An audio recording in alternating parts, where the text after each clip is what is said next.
You awaken to the sound of metal, distant clanging, the hiss of steam, gears grinding into motion before the sun has even peeked over the soot-dark rooftops. The room is dim and damp. A single pane of grimy glass filters weak morning light onto the stone floor, where your boots rest, still wet from yesterday's walk. You slept in your clothes. As always, there is no heat in this room, just a thin comfort of woolen layers and habit. Your breath fogs as you sit up on the straw-stuffed mattress, pushing aside the threadbare blanket. The air is heavy with coal smoke and mildew. Somewhere below, in the bowels of the mill town, the furnaces are already being stoked. There's no bathroom. You wash your face with cold water from a tin basin. The soap stings your cracked hands, rubbed raw from factory work. You don't dry them. There's no towel, only your coat, still damp from yesterday's drizzle. You pull on your boots, scuffed, splitting at the seams, and grab your lunch tin. Inside, a leftover heel of bread and half a cold potato. That's all. That's enough. Breakfast will have to wait. You step outside and the fog swallows you whole. The streets are gray. The buildings are gray. The sky is gray. You breathe in, and the taste of soot sticks to the back of your throat. Chimneys stretch like stone fingers into the haze, coughing black smoke into the morning air. The road beneath your feet is thick with mud and ash. Wooden carts creak past, pulled by tired horses and tired men. The mill looms ahead, tall, brick, and humming with the sound of turning wheels and shifting belts. You pass under its gate, clocking with a nod to the overseer, and begin. The factory is alive with motion. Machines spin, snap, slam. The roar is constant. You can't speak here. You can barely hear yourself think. You take your place at the loom, or at the spooler, or near the massive iron press. You repeat the same task, again and again, until your muscles forget your mind. Time loses meaning. The light outside barely changes. You work in rhythm with the steam. There are no breaks, only moments to blink, to stretch your fingers, to glance at a crack in the wall and wonder how long it's been there. You are covered in lint. It floats in the air, clings to your clothes, settles in your lungs. You cough. Everyone does. When the bell finally rings, it's not relief. It's routine. You exit the mill with hundreds of others, all as tired and quiet as you. Some have burns. Some limp. Some are children. There are no safety rules. There's only survival. You return home in the same fog, past the same gas lamps, the same cracked walls and broken gutters. Dinner is thin soup, maybe a bit of cabbage. You eat in silence. The clink of the spoon, the only sound. There's no time or energy for stories. Just the act of eating, of getting warm, of enduring. Your bed waits. The same straw mattress. The same single blanket. The same small room. In the same long row of brick homes. You lie down without undressing, shoes beside you, just in case. Outside, the mill still hums. The fog still presses against the glass. The soot still drifts down like slow black snow. And you sleep, not in peace, but in exhaustion. A sleep earned not by comfort, but by effort. You dream not of escape, but of silence. And as your breathing slows, the factory keeps turning. The wheels keep grinding, and another foggy day waits just beyond the dusk. You awaken again, though it hardly feels like you ever truly slept. The same chill air bites at your face. The blanket did little to keep you warm. Your limbs ache not just from labor, but from sleeping on straw that's flattened and uneven. You roll onto your side, facing the wall, its bricks moist with morning condensation. The smell of smoke is already in the room, seeping in through cracks in the window frame. It's not yet light, but the rhythm of town life begins before the sun. Somewhere down the street, a door slams. A voice yells. A cart squeaks. The world outside is moving, and you have no choice but to join it. You rise. Rinse your face again with the same cold water, your skin flinching from its bite. You chew the last of yesterday's crust, already stale and tough, swallowing it dry. The fog outside has thickened. You feel it as soon as you step out. It clings to your face, your clothes, your eyelashes. The smell of coal and oil and old iron hovers like a second skin. You walk the same path, past the same faces. No one speaks. You all save your breath. You all know the rhythm. Inside the mill, the air is thick. The overseer's whistle is sharp.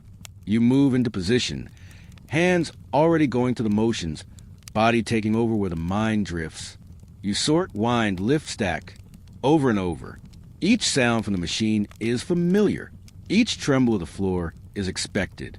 A gear sticks for half a second. Your body tenses, but then it catches. Relief. You know what happens when it doesn't. Someone didn't come in today. No one says why. They never do. You don't ask. By midday, your back is soaked with sweat, and your hands are black with grease. There is no clock here. Time is measured in vibrations and repetition, in the way your muscles burn. Someone coughs. A child drops a tool. The snap of the overseer's voice cracks through the din like a whip. When the end bell comes, your steps are heavy. Your legs are lead. You exit into the fog again, lungs full of lint and coal dust. The streets are lined with the same houses, bricks blackened with years of smoke. Inside your home, you light a small candle. Its flame flickers against a draft. You pour the last bit of soup into a tin cup, heat it slowly, and sip it without taste. Your fingers tremble, not from fear or cold, but from sheer fatigue. You sit on the edge of the bed for a long time, too tired to lie down, too numb to undress. When you finally collapse, you listen. The mill is quieter now, but not silent. The thrum of steam, the rattle of pipes, the dull beat of progress. It never stops. Not for sleep, not for dreams. Only for a few hours of silence before the day begins again. The smell of smoke is already in the room, seeping in through cracks in the window frame. It clings to your clothes before you've even risen. Your back protests, your hands ache. Your mind drifts in the quiet moments before the whistle. But there is no time to pause. You sit up, pull your boots on again, still wet, still split. You sip water from a tin mug, stale but wet. The fog outside is thicker today, like breathing through wool. The town is quieter in it, sound muffled, motion blurred. You step into it, boots slapping the stones, and join the silent procession of bodies moving toward the mill. The sky is hidden, the morning is guessing. Another day, another shift. Inside, the heat hits you first. Then the smell, hot metal, oil, sweat. Then the sound, rising with the heartbeat of machines. You take your place, without instruction. Your hands know the rhythm. The cloth feeds through the loom, thread winding, the clatter endless. Your muscles move on memory. You drift into thought, but only at the edges. There is little space to think. Only watch, adjust, press. A belt snaps somewhere down the line and someone shouts, but you do not turn. You've learned not to react unless it's your machine. By midday, your mouth is dry, your shoulders stiff, your eyes itching. You blink grit from your lashes. The child next to you sneezes, wipes his face with his sleeve, keeps working. No one speaks. There's no room for talking. Just motion, just time, just noise. When the shift ends, you are slower, legs stiff. You pass the overseer with a nod, his eyes already on the next line of workers. Outside, the fog is not lifted. The same horses pass, the same carts, the same faces. Everyone has soot under their fingernails. You return home. The door creaks. The floor groans. You sit without taking off your coat. Dinner is the same. Soup, bread, silence. A match is struck. The candle flickers. Shadows climbing the wall. You lie down in the same spot, curl into the same shape, pull the same blanket to your chin. Outside, footsteps pass. The factory exhales. Somewhere, someone coughs. And then, quiet again. Sleep does not come quickly, but it comes. Heavy, slow, deep, because tomorrow the machines will need you, and the fog will not lift. You wake before the light again, not from an alarm, from the cold, from the habit. Your joints are slow to move, and your fingers take time to uncurl. The air bites at your face, same as yesterday, same as always. You light a candle to push back the dark, but it does little. Shadows cling to the walls. Your breath clouds a glass. You rinse your face with water that stings. You chew a corner of bread, too dry to swallow easily, and drink from the tin. The fog outside is darker today, heavy with rain. You pull your coat tighter, step into the mist, and the street swallows you. No one greets you. No one speaks. The town moves together, but alone. Inside the mill, the rhythm begins before you've found your place. Belts turn, gears scream. The sound never stops. You slip into your motion. Spool, press, repeat. The machines don't care how tired you are. They demand your hands. They don't slow for pain. They don't wait for breath. At noon, someone drops a tool. It clatters loud against iron, but no one looks.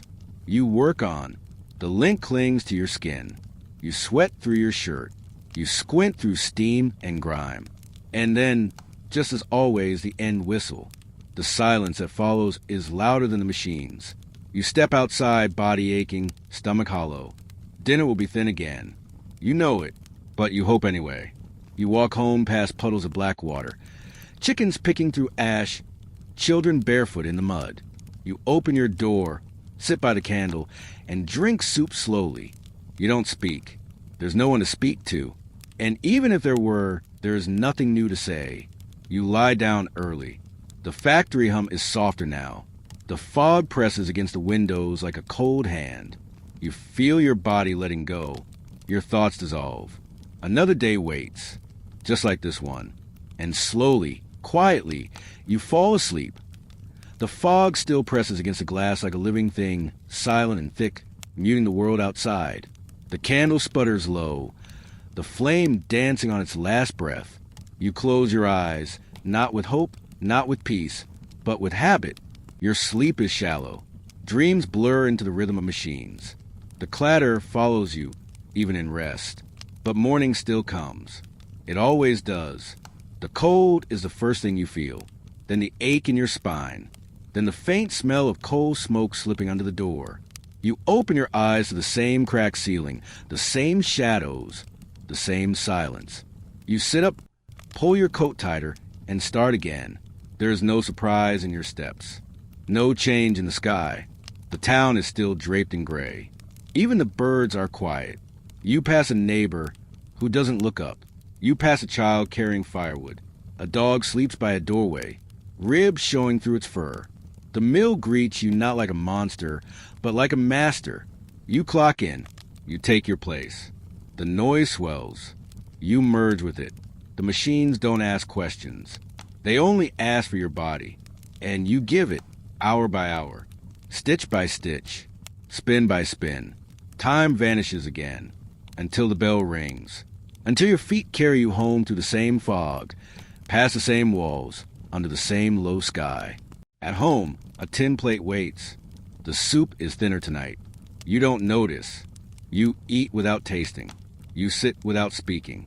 And when the candle burns out, you don't light another. You just lie down, shoes still on, eyes heavy. The fog presses against the glass. The mill breathes, and you sleep again. Morning does not begin with light. It begins with movement, with routine, with breath seen in the cold air. Your body rises before thought, before choice. Your boots are heavier today, the soles caked in yesterday's mud that never fully dried. You step outside into a fog that has grown thicker still, so dense that the lamps glow like smudges and the outlines of buildings dissolve into the pale gray. The mill waits. Always, you walk with others, faces half hidden by scarves and silence. Inside, the heat is sudden. Steam billows near the ceiling. The walls sweat. You find your post. The machinery already in motion. The rhythm resumes. Clatter, hum, pulse. The loom demands speed.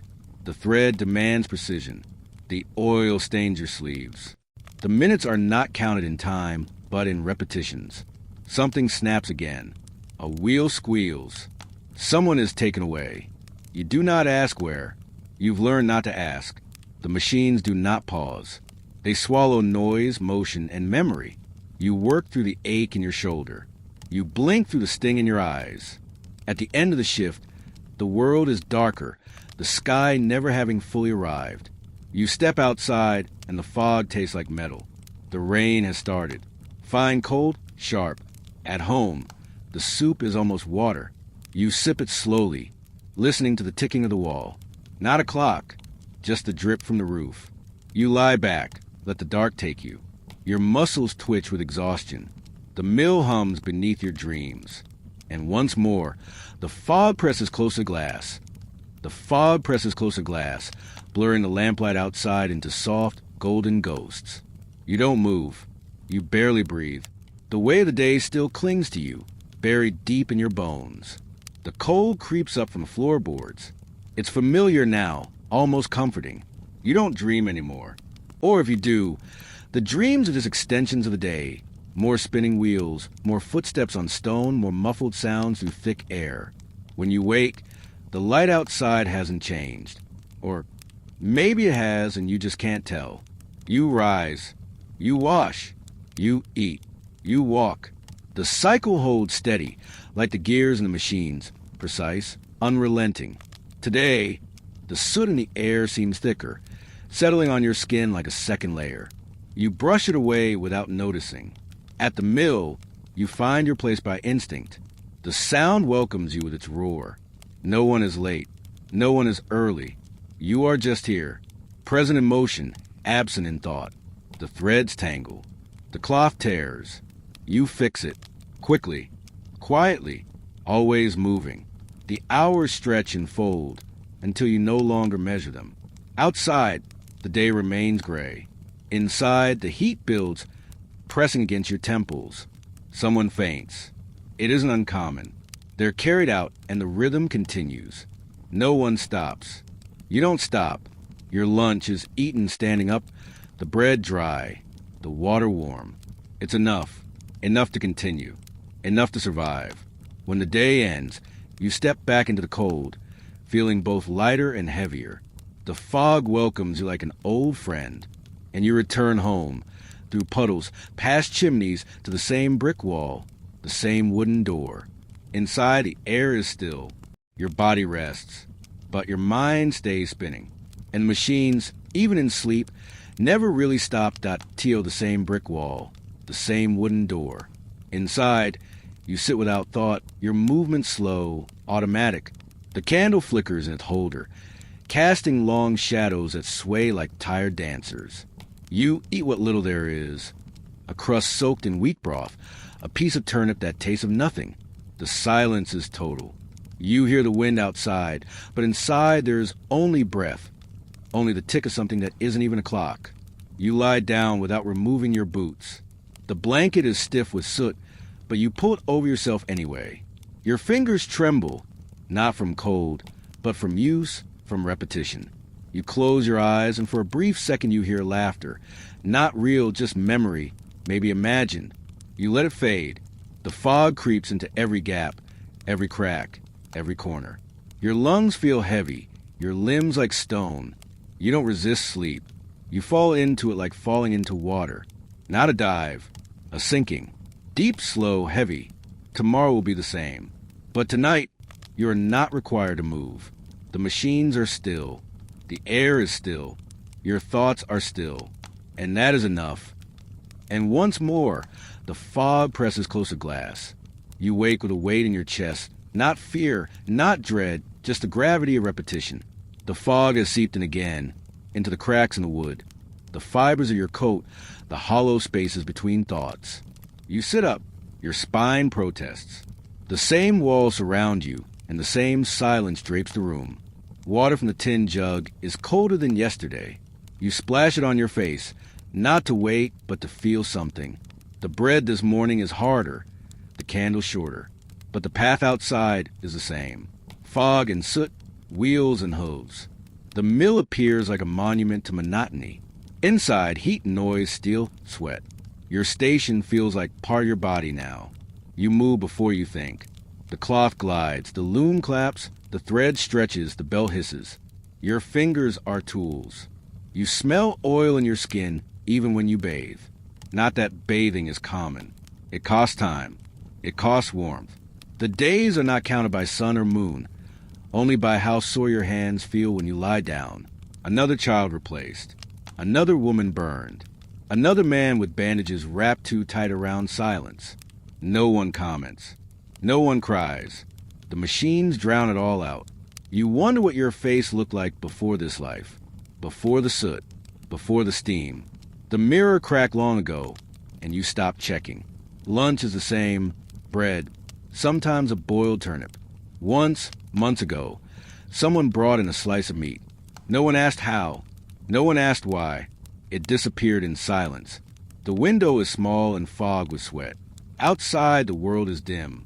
Inside, the machines grind. At the end of the day, your muscles shake not from cold, but from carrying yourself. You step out into the evening mist. Your feet find the way home without asking your mind. Your door is heavier now. The hinges creak in protest. You eat the same soup. You lie down in the same clothes. The blanket is damp but familiar. Your body molds into the mattress like clay pressed too often. You dream of gears, of steam, of silence. You wake again before the sun. Your boots are harder to tie. The laces keep snapping. You mend them with twine. Your coat hangs heavier. You walk into the street and feel the ground beneath your feet as if it might dissolve. But it doesn't. It holds. You pass the same cat, the same spilled coal, the same tilted fence, the same man coughing into a cloth too dark to be clean. The mill exhales smoke like a beast in labor. Inside, your body performs its steps. Left, right, pull, shift, thread. Your brain watches from a distance. Something tears. You stitch it. A belt slips. You tighten it. The air grows thicker. The ceiling drips condensation. You wonder if it's raining, or if it always rains inside this place. You forget your name sometimes, only for a second, but enough to worry. You try not to worry. Worry is not useful here. At home, your candle burns faster now. You ration your matches. You eat slower. The bread is stale enough to scrape your gums, but it keeps your stomach quiet. You lie back and stare at the ceiling. The wood above you has knots that look like eyes. You try to count them.